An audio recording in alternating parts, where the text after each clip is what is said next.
我是娱乐圈18线小糊咖，却出身中医世家。综艺节目上，当红小花让我给嘉宾们把脉，我看了一眼摄像头，面露难色。现在吗？不好吧？全网嘲讽我为流量造假人设。我转头拿出了手托，来。不过我们中医说话直，你们多担待。后来清纯小花被曝怀孕，当红顶流被诊看多了小视频，年纪轻轻就发虚。毒舌导演脾气火爆，被我戳穿后不服气，当场和我大闹。网友瑟瑟发抖，姐，你别说了，我害怕。几天后，粉丝们要求我给病娇影帝把脉，我把过，肾虚，全网哗然。影帝咬牙连夜发文，昨天晚上你可不是这么说的。接到综艺节目邀请时，我正待在公寓，刚打完一整套的8段锦。电话铃声响起，我不紧不慢地接通了电话，听筒里传来经纪人刘姐欣喜的声音：江西，你收到了快乐星期天综艺节目的嘉宾邀请函，我已经帮你签了合同了。这可是今年最热门的综艺节目，也不知道你撞什么狗屎运。他说的兴奋为我感到高兴，毕竟谁让我是娱乐圈糊咖呢？虽然没有黑料，但是在娱乐圈也没有什么水花。没有黑料的原因，大概率也是因为太糊了，没人愿意关注。兴致勃勃的刘姐立马冲到我家，给我收拾好了东西，带我前往机场，恨不得立马打包把我送到节目组。登机前1秒，我收到了一条短信，笑死，我小心眼。庸医。刘姐凑过头嘀咕道：这是谁呀？我关掉手机屏幕，放进口袋里。10年前看诊过的一个患者。刘姐惊讶地张大了嘴，都10年了，她还记着呢。那你当时到底说了什么？我思索了一下，毕竟是10年前的事了，那时候我才16岁，也是我第一次看诊。我让他放宽心，不要那么小心眼。那你诊断的还挺对。由于飞机延误，刘姐把我送到拍摄现场的时候，其他嘉宾都已经到齐了，全都是网上常年霸榜热搜的流量明星。参加这档综艺的嘉宾一共有3男3女，女嘉宾除了我之外，还有当红小花苏77、千万粉丝博主林毅，男嘉宾则分别是顶流赵括、影帝季潇，还有歌星孙佩。我一进去，其他人纷纷露出了疑惑和鄙夷，就连网友也纷纷狂刷弹幕。这是谁呀？长得还挺好看的，但是我们都不认识啊，该不会是带资进组吧？咦，查到了，是个18线女明星，怎么也能收到节目组的邀请？不会有黑幕吧？还是看我家77吧，77今天和影帝穿的好像情侣装哎，真的哎，影帝的领带颜色和77的裙子颜色一样，看起来还是很登对的。听说还是一个学校的呢，学长和学妹，也不知道能不能看见他们的互动。我情绪淡定，默默走到了自己的位置坐下。主持人很快上场，广告语过后，他们向我们诙谐提问，让我们说出有关校园的囧事。苏77第一个接过话筒，微微红着脸。大学的时候收到过学长的表白情书，被全班人看见了，有一点点尴尬。弹幕，该不会是影帝吧？学长，只有我抓住了关键词吗？嘿嘿嘿，可以开磕了吗？接下来是千万粉丝林毅，囧是吗？半夜洗头被室友当成闹鬼了，吓得全宿舍都尖叫了。网友，哈哈哈哈，林毅兼职不要太损，换做是我也能吓哭，大半夜的呀。室友到现在心里都有阴影吧。轮到我的时候，我思索了一下，考试的时候给自己扎针，3针把自己扎成偏瘫，我们教授和老师连忙给我扎了80多针才把我救回来。影帝勾起了唇角，一双凤眸朝着我看了过来，旁边的嘉宾们也都笑出了眼泪。主持人拿着卡片解释我中医出身，家庭档案表上爷爷的工作也都是中医。苏77看了我一眼，哦，你叫什么来着？他看了一眼我胸前的名牌，拍了拍脑袋，娇声道：原来你叫江西呀，你爷爷也是中医呀。现在你方便给我看一下吗？我最近有些经期不调。我皱了皱眉，想着他毕竟是明星，看着对面的摄像头，委婉拒绝了。现在不太好，等下次吧。他却红了眼，默默低下头不说话，似乎被我拒绝后有些落寞失望。这副姿态，嘉宾们皱着眉看向我，他的粉丝更是狂刷弹幕。装什么大牌？这档节目要录制10天，77不舒服，现在看一下又怎么了？就是7宝不哭，我们找其他医生看去，他还不知道技术怎么样呢。都把自己扎偏瘫了，技术怎么样还不知道吗？人菜牌子大。弱弱的说一句，江西虽然的确有些当面扫了苏77的面子，但是人家有拒绝的权利吧。这条弹幕很快被刷了下去，主持人也面露尴尬，要不还是帮嘉宾们看看吧，就当是我们的小活动了。歌星孙佩心疼地安慰着苏77，恼怒地看了我一眼，不就是让你看个诊而已。看着他眼下的青黑，我气笑了。好啊，不识好人心。转而从帆布包里拿出了一个手托，放在一边的小桌子上。来，我们中医说话直，但是我们中医说话直，你们多担待。孙佩嗤笑了一声，我先来。我倒要看看，就把个脉，你能看出些什么？我的指尖落在他的手腕时，我气定神闲，但久久没出声。孙佩耐不住了，催促道：说呗，诊出什么了？别装模作样，直接说啊。我看了他一眼，你确定？他笑了，确定。如果你说错了，那你现在就给我滚出拍摄现场。我收回手，小伙子，你阳痿吧？孙佩脸色变了，骤然起身，激动的声音也变大了。你瞎说什么呢？旁边的苏77也跟着附和。江西，你怎么能这么冤枉孙哥呢？冤枉，脉象沉成那样，明显就是阳痿的脉象啊。孙佩眼神飘忽，脸上更多的是恼怒。苏77质疑，江西，该不会是你诊错了吧？看着孙佩生气的样子，他更加确定是我的问题，立马说道，你不能为了报复孙哥刚才说的话，造谣他阳痿啊。要不你给我看看，半个月前有人拍到苏77去医院体检过，卖相如走猪。苏七七看了我一眼，没事，江姐，你直说就好了。卖如走猪15天，即便我没有明着说，可所有人都知道这是什么意思。苏七七脸色煞白，看了一眼摄像机，立马像是委屈的要哭出来似的。你怎么能乱说呢？所有人都笃定我就是为了刚才苏七七和孙佩的话故意这么说的。我没有解释。那边的导演看见直播在线观看人数瞬间超过了100万，立马对主持人说了几句话。接下来主持人索性让我给所有嘉宾都看看。林毅看着苏七七委屈落泪的样子，嗤笑了一声，大大方方的走了过来。江姐，我帮我看看我有没有哪里虚。我将手放在他手腕上，没有。那我有没有哪里湿气重？没有，都挺好的。那我为啥胖？因为馋。林毅看了我一眼，涨红了脸。接下来过来的是顶流赵括，也是今年娱乐圈强势杀出圈的一匹黑马，网传家里是做生意的，算是个富二代了，加上一张年下奶狗的脸，更是招惹芳心无数。他朝着我笑了笑，江姐快一点哦。我看出他眼底的冷意，知道他并没有认真看我，但此时我是医生，当然不在乎他的看法。他坐在我面前，手放在我准备的手托上。6分钟后，我开始皱眉。苏七七愤愤地看了我一眼，骤然开口：江西，你该不会要说小寇也怀孕了吧？孙佩嗤笑了一声，那谁知道呢？说不定啊，他诊断结果又是阳痿呢。我没有理会二人，思绪都放在指尖下赵括的脉象上。确定现在说吗？苏七七和孙佩都是自己要求要在这里说的，我现在的身份不会为了所谓的敏感话题隐瞒病人病情或者打掩护，那是大忌，但是不代表我们不尊重患者的隐私，这是我小时候学中医时的第一课。赵括笑了笑，现在说吧，江姐。我点头，好。随后开始说出他的病症，最近你应该经常感觉到疲乏，注意力不集中，嗜睡。赵括还没点头，他的经纪人已经在狂点头了。我心下了然，还没交往过女朋友吧？赵括笑了，当然，他本身就是以奶狗形象出道的，加上出道以来和任何女明星都没有传出过绯闻，所以甚至有很多妈妈粉只把他当好看的小孩对待。江姐还是直接说卖相吧。我点头，也不继续多说了，年纪轻轻就虚成这样，不要经常看那些没营养的东西，还要严格戒掉用手习惯。赵括就差没跳起来了，快别说了。弹幕，哈哈哈，我听见了什么？赵括也是成年人了，虽然知道这样没什么，但还是感觉好好笑，全场社死啊。不对啊，我记得昨天赵括还发了微博，说是妈妈也会来看他的综艺节目的，赵括妈妈就在第3排中间的位置啊，真的社死了，哈哈哈哈。赵括欲哭无泪，我求求你了，别说了，我妈还在旁边，你再说我就撞死在墙上。好，我尊重人家的想法，于是没再继续说下去。转头的时候，看见观众席上一个打扮洋气的美妇人脸色看着赵括，手里拿着手机举起来，显然是在拍视频。或许是因为全场安静下来的缘故，我清楚地听见她的声音，笑死了，老公，你快看啊，刚才人家医生说了什么？我还以为那小子真的无情无欲，身体有什么隐晦的问题呢。赵括脸色难看极了。妈！赵括妈妈讪讪地放下手机，妈不发出去啊，妈就拍个视频。全场观众爆笑。偏偏这个时候，赵括妈妈还问我，小医生，你还把出了什么不？我看了一眼赵括，看他红着脸点头，我才继续问道，熬夜吗？赵括看了一眼他妈，果断摇头，不熬夜，从来不熬夜。他妈忧心忡忡地看了我一眼，小医生，怎么了？他有什么毛病？我喜欢说谎。全场愣住了。赵括，算了，姐，你还是别说了。影帝秦毅也含笑看着我，主持人憋得脸通红，就是不敢笑出来。弹幕也被哈哈哈疯狂刷屏，颤抖吧，赵小弟，真的好好笑。赵括妈妈也笑了笑。原本我还是不信中医的，这么一看，中医还是靠谱的。见主持人和其他嘉宾一脸疑惑，赵括解释道，我妈10年前去一家中医馆问诊，人家说她心眼小，让她放宽心。她记了10年，还说人家是庸医。弹幕，哥，就是有没有可能人家看的真挺准的呢？我挑了挑眉，没想到或许是遇见熟人了。只是那时候我戴着口罩，赵括妈妈应该没有认出我。那边的导演看着在线人数突破200万，兴奋着，却突然倒地，节目拍摄立马中断。只是还有一个扛着摄影机的大哥离导演很近，冲过来扶起他，却忘记了关掉摄像机。有人拨打了120，但是这里离市区远，过来也要半个小时。我走过去，从帆布袋里拿出了针，给导演扎了一针，顺便给他把了把脉，松了一口气。主持人紧张道，导演没事吧？我点头，没什么事，太激动了，他脾气太火爆了，身上火气重，加上一刺激才会晕倒。那边的导演突然醒过来，生气地看了我一眼，你说谁脾气火爆呢？我脾气好得不得了，会不会说话？他气得脸都涨红了。旁边的主持人捂着嘴，眼泪汪汪地看着我。弹幕，那啥，这姐还挺准的。你们看，导演脸上的青筋都爆起来了。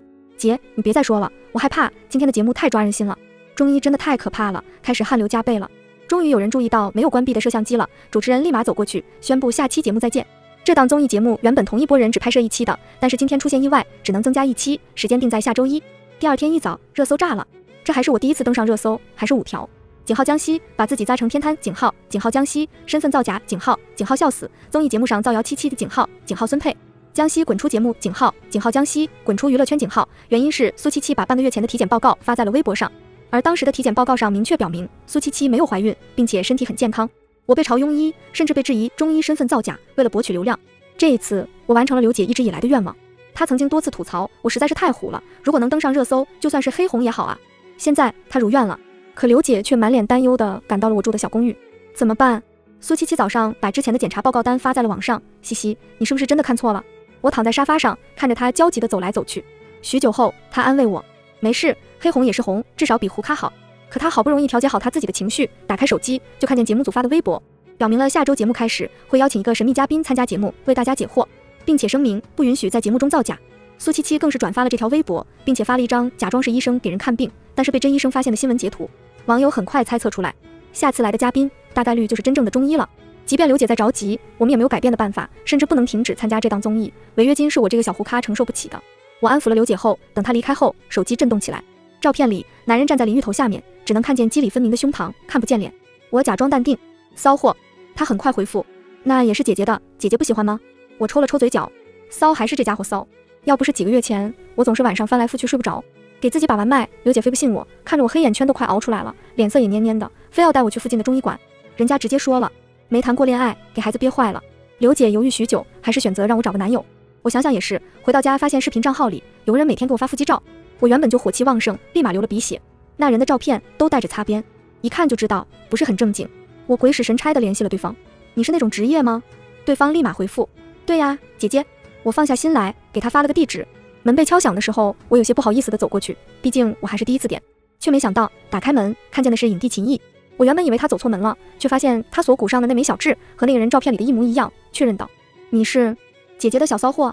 这可不是我造谣，而是他的网名。秦毅兴奋地看着我，点了点头，毕竟参加过同一档综艺节目不是，而且对方还是影帝。你这是？他咧开嘴笑了笑，兼职。不过他的基础条件的确很好，但攒点归点还是得注意一点卫生不是。于是我提出给他把脉，他同意了。得，元阳未泄，应该是第一次啊。难道他的第一个客户就是我？只是我还是有一些犹豫，他却扯了扯领带，又解开白衬衫的扣子。凤眸挺鼻，薄唇微微上扬。嫂子，放心，我哥明天才能回来呢。真骚啊！500块钱还带角色扮演吗？我还是沦陷了。毕竟秦毅的这张脸的确无可挑剔，我当真是憋坏了，和他纠缠了许久。母胎 solo 这么多年，咱也算是开荤了。我从来没谈过恋爱，非要算的话，也只有大一开学不久后和人网恋过。但是对方实在是太粘人了，每天晚上还要求我必须打电话，我实在是扛不住，只能提出分手。我记得那人问我为什么分手，我还在给人针灸，只能敷衍地说了一句腻了。之后因为实在是太忙，我们这个专业的人实在是太少了，毕竟这是需要实打实用心的东西，在课本上学不到，一切都需要实操。只是没想到毕业后却发现就业艰难，在家投了几个月简历也没找到工作，最后意外被刘姐发现，成为一个18线小胡咖。再次醒来后，秦毅没有走，坐在我身边，呆呆地看着我。我懂。于是我翻身，从床头柜上拿出了一沓钱，放在了秦毅手里。他把钱还给我了，委屈的湿漉漉地看着我。姐姐，我不要，我们可以交往吗？犹豫了许久，我还是答应了，毕竟，嗨嗨，一次还不能调节我的身体。一开始是如此，可后来我们和普通情侣一样。这小子花样多，把我拿捏得死死的。昨晚我还在刷短视频，看见侍卫和红色肚兜的 cos 硬控我半小时，秦毅却丢掉了我的手机。随后我才看见他脖颈上不知道什么时候套上了一条黑色的皮质项圈，头顶还有2只黑色的狼耳。姐姐，该治疗了。这一趟秦毅折腾得格外狠。半夜手机提示音响起，刘姐提醒我明天就是周一，记得去参加综艺节目，嘱咐我谨慎一些。果然，周一一到，节目组的工作人员神神秘秘地说出了今天要有一位神秘嘉宾的消息。根据之前苏七七放出来的消息，网友似乎早就猜测出神秘嘉宾的身份信息了，弹幕纷纷评论，听说今天请来的是 H 城的一位老中医，这位可是实打实的中医传承人，据说7岁就开始学分辨药材了，之前还上过采访，坐看江西怎么应对，该不会被诊断出什么吧？之前还污蔑七七怀孕，没想到她那么恶毒啊，不知道说出女明星怀孕对人家伤害多大吗？就是我倒要看看现在老中医怎么诊断的她，别到时候诊断出怀孕的是她吧。但是好像一开始江西不同意节目上诊脉的，是苏七七要求的吧？只是最后一条帖子落入不断更新的弹幕里，没有激起任何水花。或许是因为上一期的节目霸占了热搜2周，因为这一期节目一开始在线观看的观众人数就破了100万，还在不断的叠加。我们几个坐在节目组准备的椅子上，我自己给自己把过脉，当然知道我身体没有任何问题，于是就坐在一边没有发表意见。对面的孙佩轻笑了一声，拿起旁边节目组准备的饮用水喝了一口，挑衅地看了我一眼。摄影机转到另外一边拍摄其他人的时候，我看见他对我使了一个口型，等着瞧吧。我还没有来得及回应，手机就震动起来，点开屏幕就看见秦毅发来的消息，需要帮忙吗？抬起头，我看见秦毅略微有些担忧的神色，我摇了摇头，表示没问题。下一秒，我收到了一张照片，男人宽肩窄腰，赤裸着胸膛，头上墨发高高扎起，肌理分明，线条流畅，下身穿着一条黑色的古装马面裙，小腹沟壑分明。肤色并不黝黑，反倒是带着一丝白皙，可配上那身浓稠有度的肌肉，倒是显得格外清俊好看。让我感到诧异的是，他腰间挂着一条鲜红的肚兜，不像是专业人士拍的，倒像是自己用手机拍的，但也足够让人面红耳赤了。骚还是你骚？回复完他的消息后，我抬眸看见秦一耳间红得快滴出血了，嘴角微抽。不是，前几天什么花样都完了，刚才这种照片也发了，现在倒是红了耳尖了。对面的苏七七看了我一眼，骤然开口：江西，之前你给我们都整过脉了，但是你自己还没整过呢。孙佩叶附和道：就是说不定啊，今天节目组请来的就是一位德高望重的老中医，能帮江西看看呢，顺便也看看江西所学的中医，说不定就是什么半吊子，也好让人家给看看，别到时候乱看病害了人。苏七七捂着嘴笑了起来，台下的观众们也笑了起来。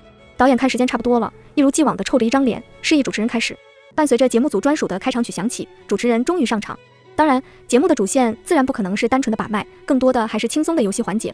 于是主持人没有拖沓，简单的介绍完自己后，就立马道：有请今天的神秘嘉宾。我倒是也想知道是谁，毕竟国内的中医泰斗不少，我能看见的更是不多，自然是十分崇拜，就当是看偶像了。苏七七还在旁边轻笑：江姐不会紧张吧？我理都没理会她，双眼盯着广告板后面。终于，里面走出了一个穿着灰色半高领外褂和同色系裤子的人，脚下只穿着简单的黑色布鞋，头发花白，胡须长长，眼神清明，整个人看起来精气神十分好，即便70多岁了，但中气十足。在主持人的邀请下，简单的介绍了一下自己。我瞪大了眸子，有些不可置信。孙佩看见我这样，更是笑出了声：吃怕了吧？人家能把你老底揭干净，当着直播的面，你完蛋了。要不说大家有点害怕看中医呢，一把脉跟插上 USB 插口似的，把你全身上下扫描得干干净净，谁也不相信有人什么毛病都没有。换做别人，我是真的不害怕，可要是换做眼前的人，我真怕，因为这人是我爷爷呀。我想起昨天还和秦毅颠鸾倒凤，不知天地为何物，从门后到浴缸。下一秒，主持人就说出了自己的想法。除了宣扬中医以外，还希望他能随机给一个嘉宾把脉，看看中医是否能有那么神奇。而这个随机嘉宾，意料之中就是我。我爷爷好整以暇地看了我一眼，似乎明白了什么，在我哀求的眼神下，一口应下。自从我成年之后，身体就不是很好，我爷爷多次想给我把脉，我都不同意，因为我是某花市 VIP 会员。后来还是我自己给自己把完脉后开了药，才调理好了身体。完蛋了！于是当爷爷走到我对面的时候，我立马捂住了手腕。我爷爷挑了挑眉，苏七七轻笑开口：姜老师这是做什么？孙佩也附和：怎么？该不会姜老师真有什么问题吧？弹幕里都是苏七七和孙佩的粉丝。哥哥说的对，什么阳痿啊，不会看少看，装什么？该不会怀孕的真是江西吧？否则他这么害怕干嘛？一定是他！笑死，我倒要看看江西能诊断出什么问题。我根本没看弹幕，吓得差点出了冷汗。主持人开口：姜老师，您还是看一下吧，毕竟刚才的大转盘转到的就是您。那大转盘不是后面有人在摇吗？别以为我没看见，只是当着所有人的面，我看见我爷爷威胁的眼神，只能颤颤巍巍地伸出手。所有人看向他给我把脉的那只手。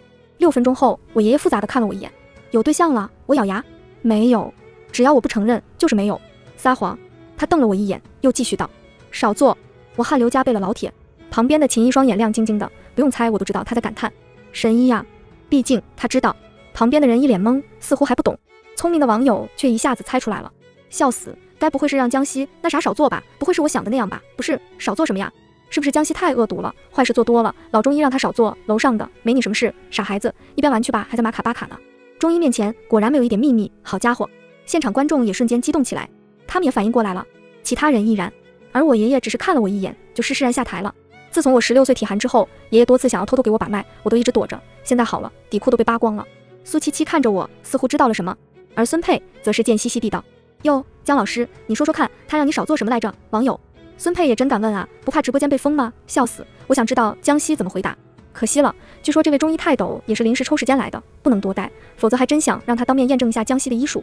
虽然但是我也想知道是谁啊，那啥一定很强吧，否则也不至于被看出来啊。话说江西这死丫头吃的挺好啊。我看着孙佩得意洋洋的样子，没有理会他，只是在他嘲笑我装模作样不怕被拆穿的时候，冷冷地看了他一眼。我看得准不准？你知道的。孙佩脸色不自然：庸医，谁知道你跟谁学的？指不定就是误打误撞。说完，他恼怒地看了我一眼，捂住了嘴。幸好现在摄像头没有对准这里，可是他不知道他身上还带着麦，虽然摄像头没有播放到这里，但是身上的麦透过的声音还是出现在直播间观众的耳中。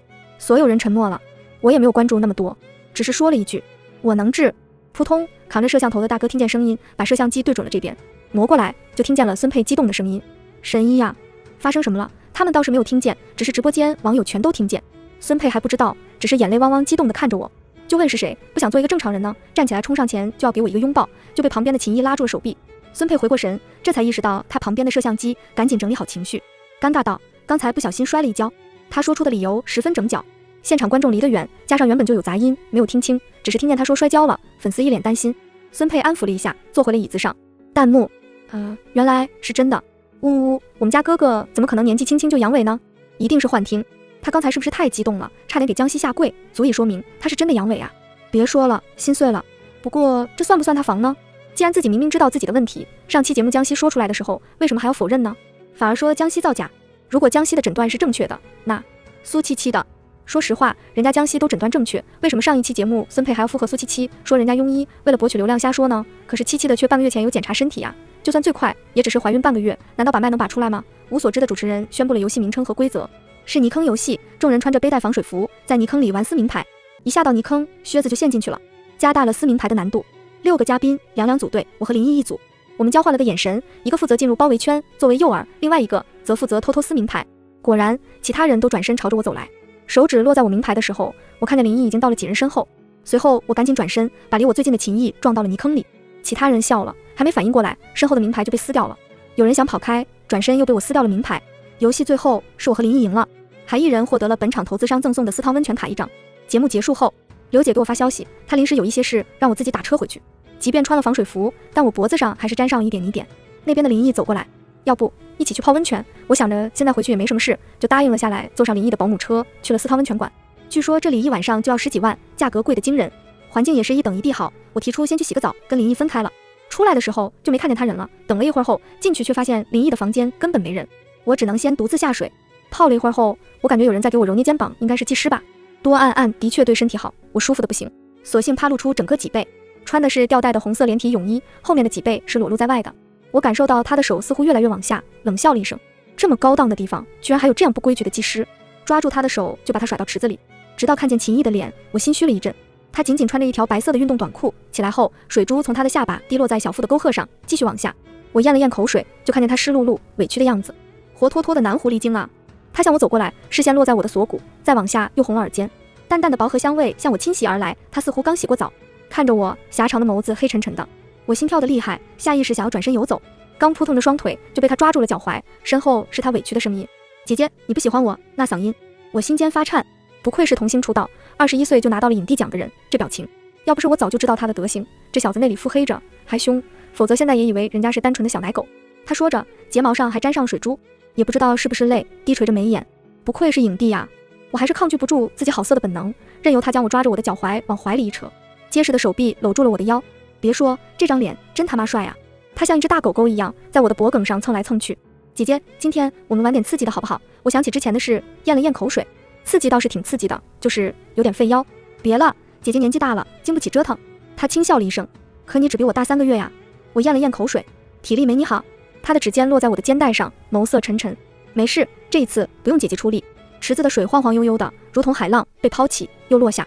骤然大浪打来，小池子承受不住，水一直往外溢出。意乱情迷中，秦毅声线暗哑俯身在我耳边，委屈道：现在还腻吗？我微微瞪大了眸子，却被他吻住了唇。胡闹了几天后，我和秦毅一起离开时，脸色都是红扑扑的。幸好这家私汤每天会更换新的温泉水。刚和秦毅上车，我就接到了刘姐打来的电话：江西，快看热搜，该不会又是关于我的黑料吧？我心里有些紧张，虽然我的心理足够强大，毕竟我爷爷当初就因为说话直，年轻的时候经常被患者打。我这都还算好的，点开热搜了，却是关于苏七七的。她去药店买验孕棒的照片被狗仔拍下，发在了网上，所有人哗然了。不是说没有怀孕吗？所以江西或许说的都是真的。之前不是还发微博说江西身份造假吗？笑死，怀孕了就怀孕了，大大方方承认不就行了？不过只有我好奇，孩子他爸是谁吗？江西是真的有点东西啊。第2条热搜，井号苏七七爆出孩子他爸是影帝的井号。我转头看了一眼对面的男人，苏七七怀孕了，说孩子是你的。秦毅差点跳起来，什么呀？姐姐，我是清白的。呜呜，老婆你信我。下一秒他的手机铃声也响起来了，是他经纪人的电话。秦毅解释清楚后发了一条微博，不是我的，也有对象，勿 care。网友们立马化身福尔摩斯，终于发现半个月前苏七七和她前男友在一起的照片。只是有人发现那个前男友在和苏七七在一起的第2天就和未婚妻结婚了。原本只是猜测，却没想到那个男人的妻子发了苏七七和男人的聊天记录，一切实锤，他也果断离婚。网友炸了，男的原本是个小富二代，因为这件事公司产品被网友抵制，很快就被迫关掉了门店。走在街上更是面对人们的指指点点。而苏七七也被波及，毕竟聊天记录里，她明明知道人家明天结婚，却还是选择跟男人出去。她所在的公司只能选择暂时将她雪藏。孙佩也被爆出偷偷去医院治疗阳痿，没效果后去了一家中医馆，撒谎的行为脱粉不少。半个月后，热搜也逐渐消失，而网友们却把我当成网络医生，纷纷在我的微博下说出自己的症状。或许是热搜频繁，中医重新走入大众市场，获得年轻人的喜爱。许多中医馆开始开出各种适用于年轻人的药方，例如减肥的、祛痘的、驱寒的等等。而我闲着没事的时候，就线上给他们看诊，通过照片看一些简单的病情。江姐，你看看我，是一张照片。我回复他，贪凉吗？他没想到我刚好在线，立马回复我，从来不吃凉的。我挑眉笑了笑，你从来没吃过热的。路过的网友，哈哈哈哈，真的好好笑。江姐，上次节目里你还没有给影帝把过脉呢，就是江姐给影帝看一下吧。我想起昨晚迷迷糊糊，我的指尖放在秦一手腕上时，职业病地探了探他的脉。这段时间他玩得花，各种角色扮演，连我都开始喝不汤了。于是我回复网友，把过，肾虚，没造谣，秦毅的确有一点了。谁让他这段时间跟发情的小动物一样不知节制，全网震惊。而秦毅也喜提热搜，井号影帝肾虚井号。当晚我在外面拍摄完一个中药面膜的广告后，回来就看见秦毅咬牙切齿的在发帖子。他没有开客厅的灯，屏幕却亮亮的照在他的脸。手机提示音响起，我点开一看，秦毅在3秒钟前发了一条微博，还伊特了我。秦毅，昨天晚上你可不是这么说的。很快点赞就破万了，评论区很快沦陷。不是，我看见了什么？还艾特了江西，实锤了吧？之前影帝辟谣说已有女友，原来是真的，笑死！如何激怒影帝？只需要肾虚2个字。影帝表示已破防，我甚至不敢往下看去。灯光亮起，秦毅冲过来把我抵在门口，咬牙道：肾虚，姐姐要不要再感受一下？我咽了咽口水，不用了吧？秦毅气笑了，指尖落在我脊背上的裙子拉链上，衣服落地，他抱着我走到了卧室的全身镜前。姐姐要好好看着哦。我红着脸想要转头，却被他制止。3个月后，我和秦毅领证结婚了。婚礼当天，毒舌导演醉酒后怒气冲冲地瞪着我，说我脾气暴躁，要不是当时秦毅要求你一起上综艺才肯签合同，我脾气又好，才不会邀请你。原来如此，婚礼是有现场直播的，因此网友们也都看见。而我爷爷的出现更是让网友大笑。少做，实锤。中医面前没有秘密，谁都一样啊。几个月后，我去秦毅的剧组探班，意外看见穿着黑色劲袍的他默默端起满是枸杞的玻璃杯，喝了一口，全文完。